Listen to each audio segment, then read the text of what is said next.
In the vast hall of the Interstellar Council, alien leaders from various galactic empires sit together, their forms as diverse as their planets. Some tower with luminous skin that shimmers with an otherworldly glow, others, with elongated limbs and large, dark eyes, look on with a detached amusement. The council room hums with quiet arrogance and an air of superiority. They have convened to discuss minor matters, and Earth, the newest subject of galactic gossip, briefly enters the conversation. One council member, a blue-skinned creature with gills and a perpetual smirk, lets out a chuckle. Have any of you seen the transmissions from that backwater planet? Earth, they call it. He projects a feed of intercepted human broadcasts, flickering images of early space shuttles, rockets, satellites sputtering through Earth's atmosphere. The assembled aliens erupt in laughter, clicking mandibles, and humming mockingly. An insectoid being with iridescent wings chimes in. Their space technology! Primitive doesn't even begin to cover it. They're using, what do they call it? Combustion-based propulsion? It's like watching children play with fire. A ripple of amusement spreads through the council. Another alien, towering and covered in scales that shift color with his mood, observes with an arrogant glint in his eyes. Their lives are so short, they barely have time to understand the universe. 100 years, if that. How can they hope to grasp anything of value? He shrugs dismissively. They will never pose a threat to any of us.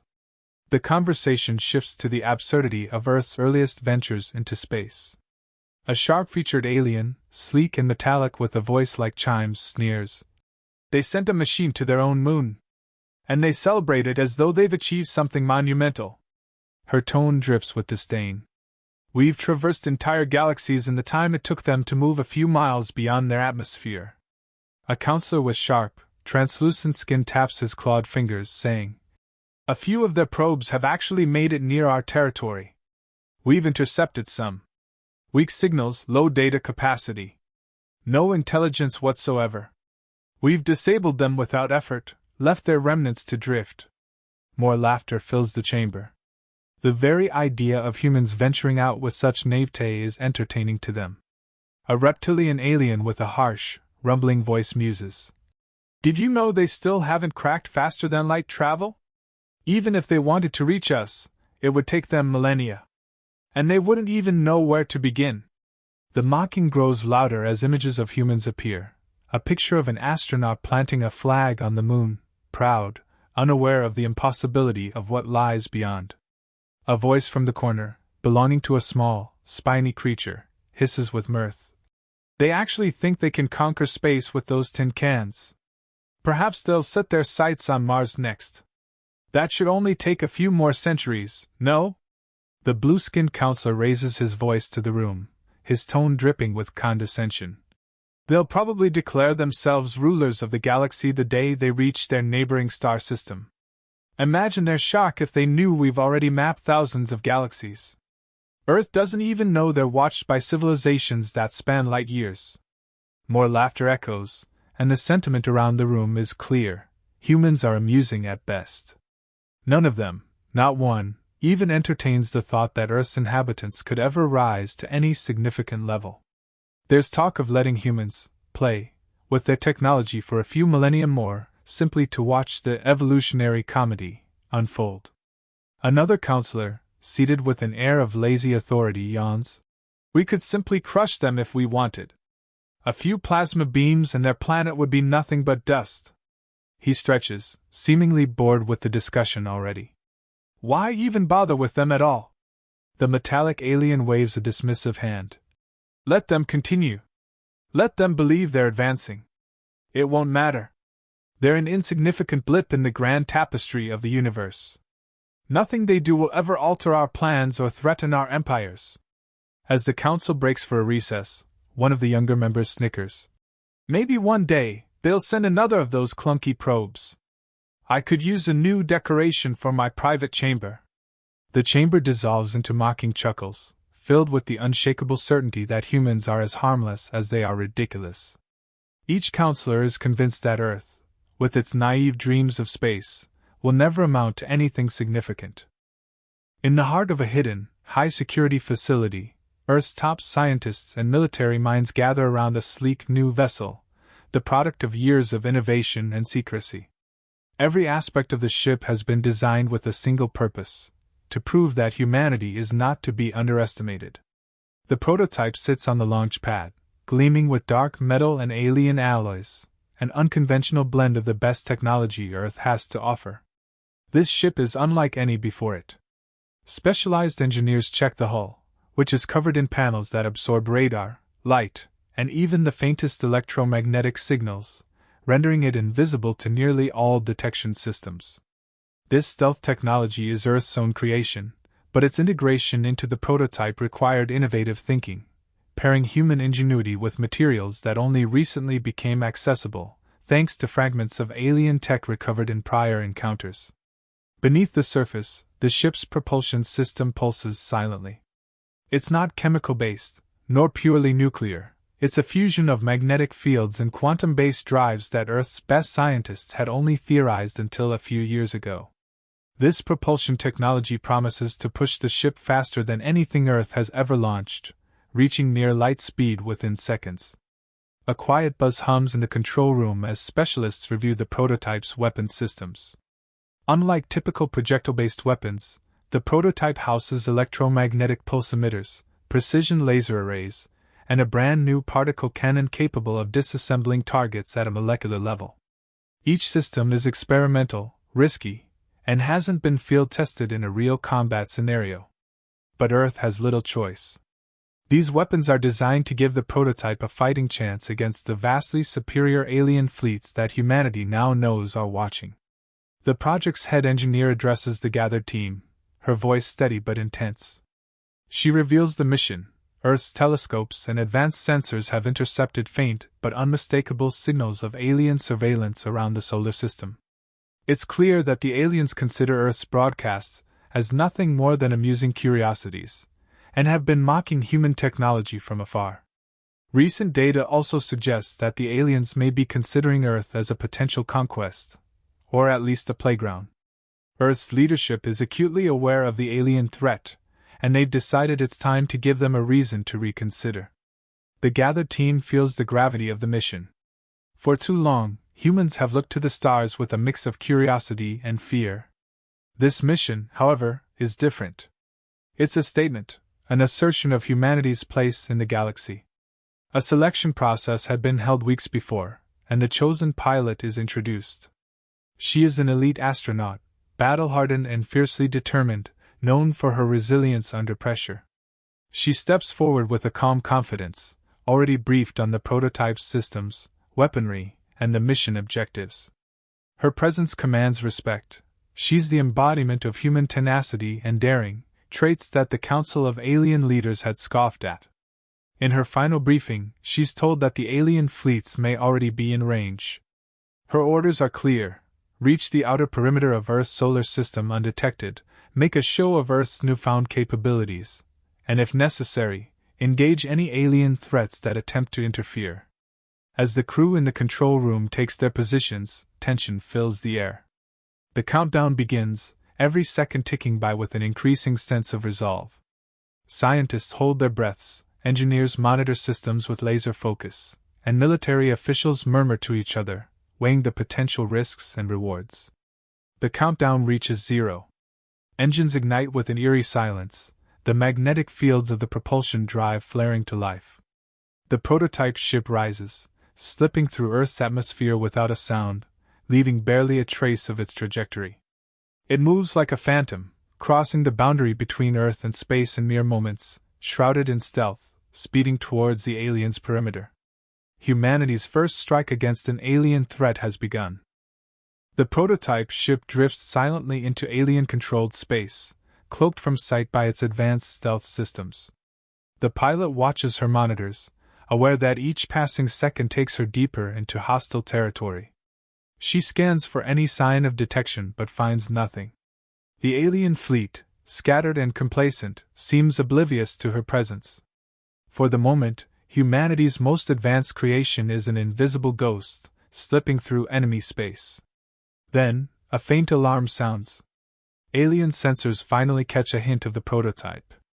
At first, it registers only as an odd blip on their screens, an anomaly that could just as easily be debris or a harmless echo.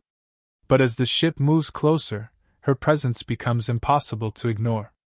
Confused by the source of this signal, alien operators alert their commanders, who quickly recognize the object as human.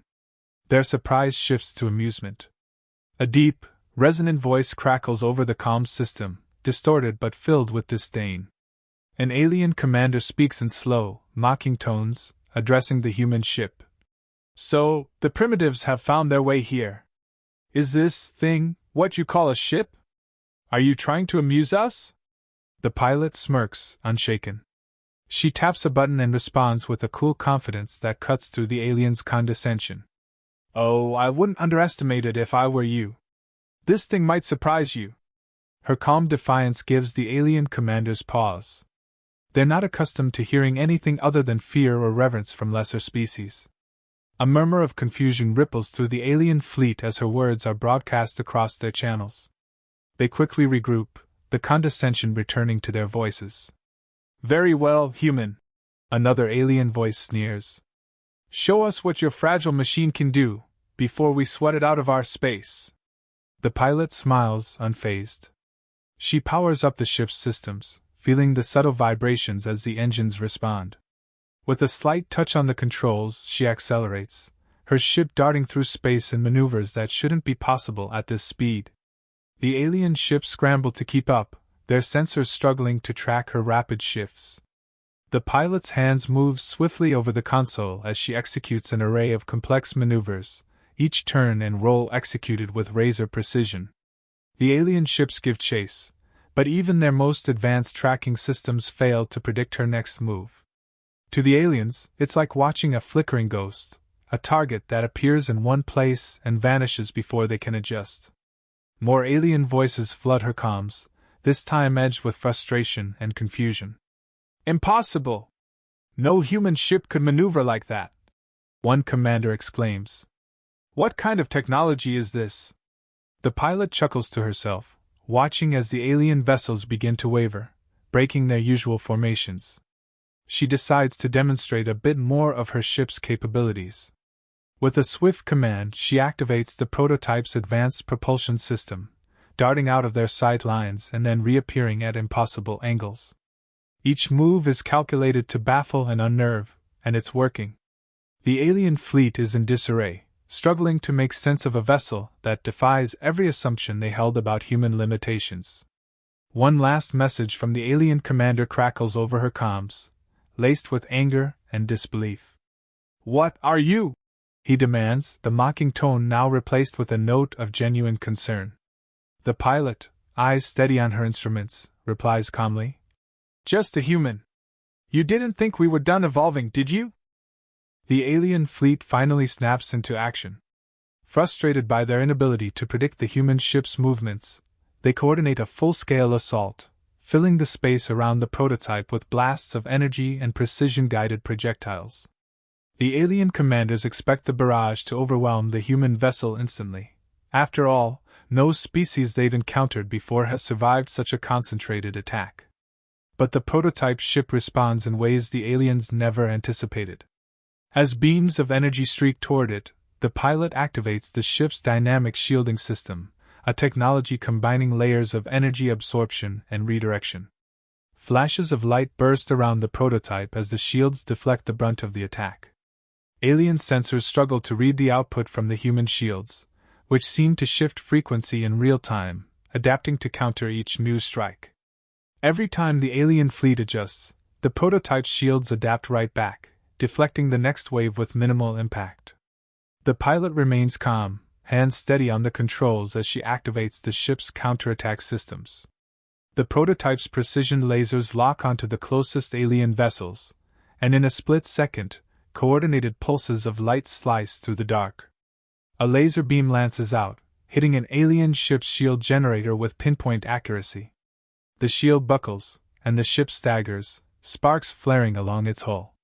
Then, a second, more powerful laser fires directly at the alien craft, punching through its weakened defenses and triggering a series of explosions within. In an instant, one alien vessel is down, and others are now shifting their formation, clearly rattled. Their commanders bark orders, trying to contain the shock among their ranks. They hadn't expected human weapons to penetrate their shields, much less disable one of their ships outright. But the prototype doesn't give them a chance to recover. The pilot smirks, her training kicking in. She's been taught unconventional tactics, blending raw instinct with a deep understanding of both human and alien tech. She guides the ship in sudden bursts, moving in erratic patterns that make her impossible to pin down. Her movements are not just evasive, they're predictive, anticipating each shot before it's fired, each maneuver tailored to throw the aliens off balance. At a critical moment, she activates the ship's EMP emitters, unleashing a wave of electromagnetic energy. The alien ship's systems flicker and spark as their sensors and targeting computers go dark for a split second. In that window, the pilot closes in on another vessel, firing a concentrated particle beam that cuts straight through its hull. The alien ship shudders, then falls still, systems offline and drifting, lifeless. As the battle continues, alien commanders begin to lose their composure.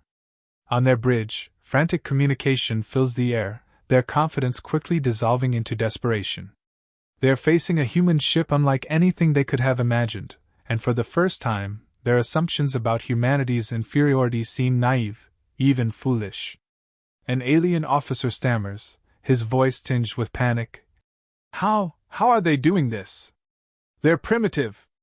They shouldn't even have a functioning shield, let alone weapons that can disable our ships. A senior commander clenches his jaw, frustration evident as he watches yet another ship struggle to evade the prototype's weapons. He mutters under his breath. We underestimated them. We thought they were nothing. How could they possibly have come this far?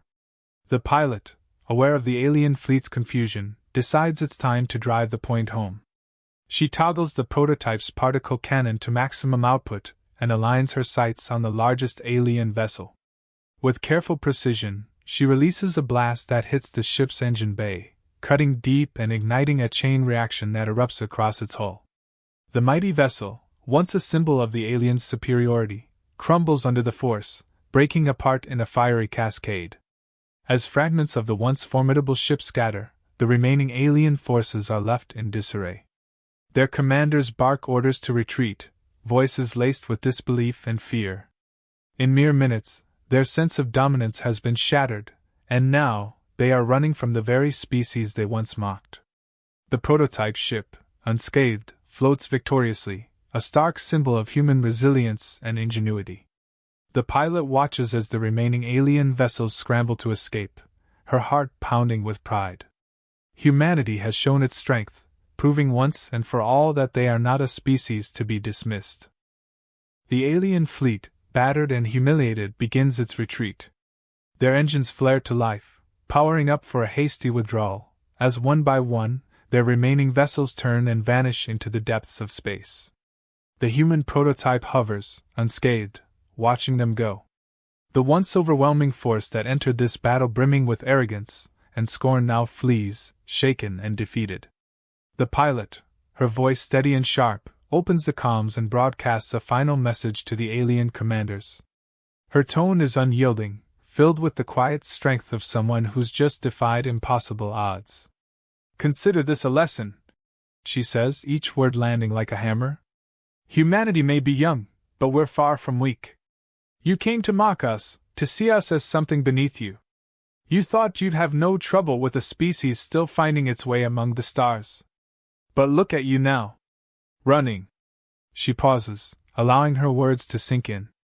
The aliens, humiliated, listen in silence, stunned by the ferocity and resilience of the species they had so utterly underestimated. The pilot continues, If you think Earth is just another conquest, think again. We've only begun to tap into our potential. The next time you set foot near our space, know that humanity will be ready. You'll find we're not so easily broken. On board their ships, alien commanders exchange looks, their earlier mockery replaced by bitter realization. They're used to being the dominant force, accustomed to the fear and awe of those they encounter. But they never prepared for this, their own surprise and dismay at the hands of a race they deemed beneath them. In their eyes, the human pilot's words echo as a challenge, a reminder that the galaxy is not theirs to dominate without consequence. The pilot takes a deep breath, her mission accomplished, and steers the prototype back toward Earth. As she re-enters human-controlled space, she transmits the good news back to Earth's military command. The alien threat has been driven back, and humanity has made a resounding stand. On Earth, the message is met with pride and celebration. Across command centers, military bases, and research labs, people are elated. News spreads quickly. Humanity faced down an advanced alien fleet and came out victorious. This day will be remembered, not as a moment of fear, but of courage and resilience, a defining moment that shatters the galaxy's perception of Earth as a vulnerable, primitive world. As the prototype ship nears its descent, the pilot reflects on all she's witnessed. Humanity has shown that it's more than a fledgling civilization struggling to survive. In this galaxy, there may be powers far older, species far more advanced, but today they've learned that humanity's strength lies not just in technology, but in an unbreakable spirit, a will to rise against impossible odds. With the stars stretching endlessly beyond her, she realizes that this is only the beginning. Humanity will continue to grow, to innovate, and to reach farther than anyone has ever imagined. And now, the galaxy knows it.